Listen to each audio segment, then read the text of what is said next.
देखिए यहाँ पर आज का चैप्टर है विद्युत, जो कि चैप्टर है क्लास 10th फिजिक्स का है। तो यहाँ पर हम बहुविकल्पीय क्वेश्चन को देखेंगे जो कि बोर्ड एग्जाम के लिए बहुत महत्वपूर्ण है। तो पहला क्वेश्चन है कि विद्युत आवेश का मात्रक होता है। तो विद्युत आवेश का जो मात्रक होता है वो कूलाम होता है। तो विद्युत आवेश का मात्रक क्या होता है? कूलाम होता है। उसके बाद दूसरा क्वेश्चन है एम्पियर सेकंड मात्रक है। एम्पियर सेकंड किसका मात्रक है? तो एम्पियर सेकंड जो मात्रक है वो होगा आवेश का मात्रक होगा एम्पियर सेकंड। एम्पियर सेकंड किसका मात्रक है? आवेश का। उसके बाद नेक्स्ट है एक प्रोटॉन पर विद्युत आवेश की मात्रा होती है, वो होती है 1.6 × 10⁻⁻19 कूलाम होती है, वो भी माइनस में होती है। तो ऑप्शन नंबर हमारा डी हो जाएगा 1.6 × 10⁻⁻19 कूलाम, वो भी माइनस में है। यहाँ चूँकि प्लस में या माइनस में है। उसके बाद है विद्युत धारा का एसआई मात्रक होता है। तो विद्युत धारा का जो एसआई मात्रक होता है वो एम्पियर होता है। उसके बाद ये या करके दिया है कि किसी विद्युत परिपथ में बहने वाली धारा का मात्रक जो होता है वो एम्पियर होता है। उसके बाद पांचवा क्वेश्चन है कि किसी चालक में धारा का प्रवाह होता है। तो किसी चालक में जो धारा का प्रवाह होता है इलेक्ट्रॉनों के द्वारा होता है। किसके द्वारा होता है? इलेक्ट्रॉनों के द्वारा होता है। उस चालक में धारा का प्रवाह होता है। उसके बाद 6 नंबर है प्रतिरोध का मात्रक होता है। प्रतिरोध का जो मात्रक होगा ओम होगा। प्रतिरोध का मात्रक ओम होगा। उसको सिंबल इस तरीके से बनाएंगे।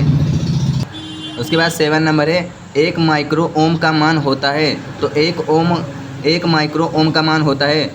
ऑप्शन नंबर ए है 10⁻⁻19 ओम। ऑप्शन बी है 10⁻6 ओम। तीसरा है 10⁻−3 ओम। और चौथा है 1 ओम। तो हो जाएगा 10⁻−6 ओम होगा। 1 माइक्रो ओम का मान 10⁻−6 ओम होगा। उसके बाद 8वां है ओम के नियम का सूत्र है। तो ओम के नियम का सूत्र है V = IR। तो V = IR। ऑप्शन नंबर हो जाएगा हमारा सी नंबर, V = I × R हो जाएगा। उसके बाद किसी तार की लंबाई उसकी प्रारंभिक लंबाई का 3 गुना करने पर उसका प्रतिरोध हो जाएगा। तो 9 गुना हो जाएगा। क्या हो जाएगा? 9 गुना। उसके बाद ताप बढ़ाने पर किसी चालक का विद्युत प्रतिरोध। तो ताप बढ़ाने पर किसी चालक का विद्युत जो प्रतिरोध होता है वो बढ़ता ही जाता है। तो ऑप्शन नंबर बी हो जाएगा बढ़ता है। उसके बाद है प्रतिरोधों के समांतर संयोजन में समान होता है। तो प्रतिरोधों का जो समांतर संयोजन होता है उसमें होता है जो विभवांतर भी होता है वो समान होता है, धारा अलग अलग बहती है और आवेश जो होता है आवेश भी अलग अलग रहता है। उसके बाद है 4 ओम प्रतिरोध वाले n चालक तार समांतर क्रम में जोड़ने पर तुल्य प्रतिरोध होगा। 4 ओम प्रतिरोध वाले n चालक तार समांतर क्रम में जोड़ने पर उसका तुल्य जो प्रतिरोध होगा वो 4/n हो जाएगा। वो क्या हो जाएगा? 4/n हो जाएगा। उसके बाद है प्रतिरोध R के किसी तार के टुकड़े को 5 बराबर भागों में काटा जाता है।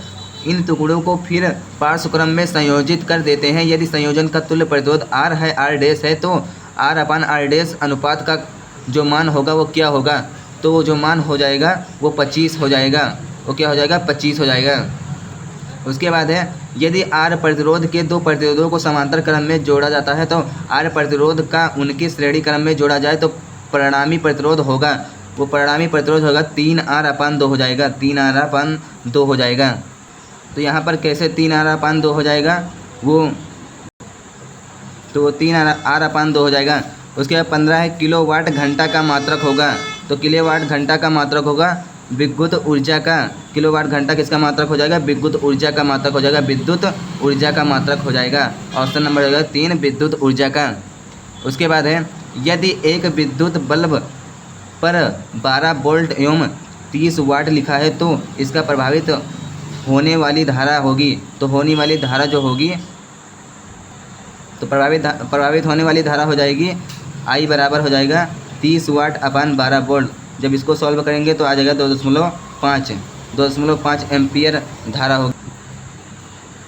17 नंबर है एक बल्ब पर 220 वोल्ट से 100 वाट का अंकित है, इसका तंतु प्रतिरोध होगा। इसका जो तंतु प्रतिरोध होगा 484 ओम हो जाएगा। 484 ओम होगा। उसके बाद विद्युत ऊर्जा की इकाई मात्रक होती है। तो विद्युत ऊर्जा की जो इकाई मात्रक होती है वो किलोवाट घंटा होती है। वो क्या होगा? किलोवाट घंटा होगा। उसके बाद है 1 किलोवाट घंटा में कितना जूल होता है? वो 3.6 × 10⁻6 जूल होगा। 3.6 × 10⁻6 जूल होगा। एक अश्व शक्ति बराबर होता है 746 वाट के बराबर होता है। एक अश्व शक्ति बराबर होता है 746 वाट के बराबर होता है। उसके बाद एक मेंस में R1 व R2 प्रतिरोध में यदि दो तार समांतर क्रम में जोड़े जाते हैं, यदि इनमें प्रभावित धारा क्रमशः I1 I2 हो तो उनके प्रति सेकंड उत्पन्न होने वाले ऊष्मा क्रमशः H1 व H2 हो तो जो उनमें धारा होगी वो H1/H2 हो जाएगा, और जो धारा होगी वो समांतर क्रम में यानी R2/R1 हो जाएगा। तो ऑप्शन नंबर हमारा हो जाएगा ए, H1/H2 बराबर R2/R1। उसके बाद है एक विद्युत हीटर का सामर्थ्य 0.5 किलोवाट है, इसमें 20 मिनट तक उपयोग में लाया जाता है तो ऊष्मा होगी।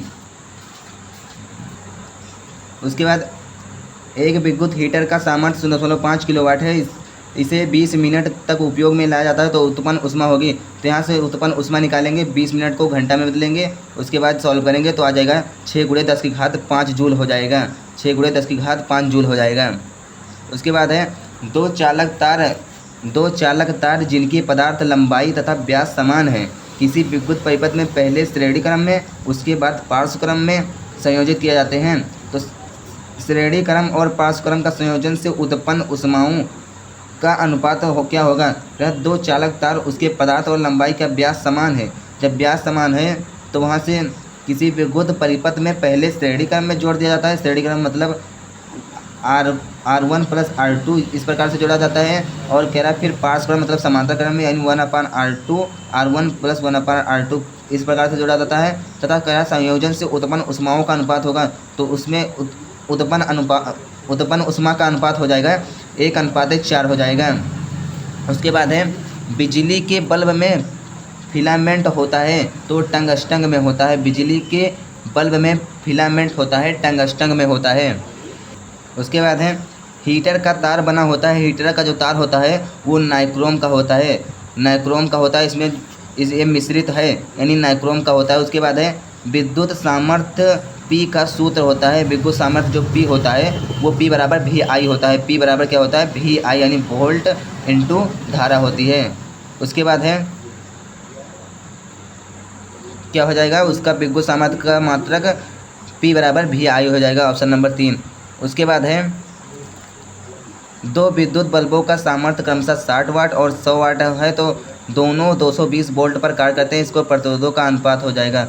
तो जो प्रतिरोधों का अनुपात कह रहा है तो यहाँ से जब इनका अनुपात करेंगे तो हो जाएगा 5:3 हो जाएगा। तो कैसे होगा? यहाँ 100 जब 60 करेंगे तो यहाँ से 0 से 0 कर जाएगा, 2 पंचे 10, 2 ताई 6, तो यहाँ से 5:3 हो जाएगा यानी 5/3 हो जाएगा। तो ऑप्शन नंबर हमारा ए हो जाएगा, उनका अनुपात 5:3 यानी 5/3 हो जाएगा। उसके बाद है समान विद्युत शक्ति के ताप दीप्त बल्ब एवं हीटर में से किसमें अधिक प्रकाश होता है? तो उस किसमें अधिक प्रकाश होता है? वो बल्ब में होता है, यानी समान विद्युत जो शक्ति का ताप दीप्त बल्ब होता है उसमें सबसे ज़्यादा बल्ब में ही होता है। और उसके बाद है निम्नलिखित में से कौन सा पद विद्युत परिपथ में विद्युत शक्ति का निरूपित नहीं करता? निम्नलिखित में से कौन सा पद विद्युत परिपथ में विद्युत शक्ति को निरूपित नहीं करता? विद्युत शक्ति को कौन सा निरूपित नहीं करता है? IR² विद्युत शक्ति को निरूपित नहीं करता है, ऑप्शन नंबर हो जाएगा बी, IR²। उसके बाद है किसी विद्युत बल्ब का अनुतांक 220 वोल्ट है, 100 वाट, और जब इसे 110 वाट पर प्रचलित करते हैं तो इसमें धारा उपभुक्त शक्ति कितनी होगी? तो जो धारा होगी वो हो जाएगी 50 वोल्ट धारा हो जाएगी, 50 वोल्ट धारा हो जाएगी, 50 वाट या कार्य 50 कार्य शक्ति हो जाएगी। उसके बाद है निम्न परिपथों में ए एवं बी बिंदुओं के बीच तुल्य प्रतिरोध होगा। ए और बी बिंदुओं के बीच जो तुल्य प्रतिरोध होगा वो हो जाएगा 1 वोल्ट 1 ओम हो जाएगी। जो धारा होगी वो 1 ओम हो जाएगी। उसके बाद है विद्युत ऊर्जा की इकाई होती है। विद्युत ऊर्जा जो होती है उसकी इकाई हो जाएगी वाट सेकंड हो जाएगी, वाट सेकंड इसकी इकाई होती है। उसके बाद है निम्नलिखित में से कौन सा पद विद्युत शक्ति का सही निरूपित करता है? जो अभी कहा था कि नहीं निरूपित करता है वो IR² था। उसके बाद निम्न में से कौन सा पद विद्युत शक्ति को सही निरूपित करता है? तो P बराबर VI होता है, तो VI सही निरूपित करता है। उसके बाद है ओम के नियम के अनुसार विभवांतर व धारा के बीच ग्राफ होगा एक ओम के नियम के अनुसार विभवांतर एवं धारा के बीच जो ग्राफ होगा वो सरल रेखीय में होगा। उसके बाद है आपके घर की टीवी में एक एलईडी इंडिकेटर लगा रहता है जो 0.75 वोल्ट एवं 100 mA पर कार्य करता है। इसकी शक्ति क्या होगी? इसकी शक्ति होगी 75 MW होगी, 75 MW हो जाएगा।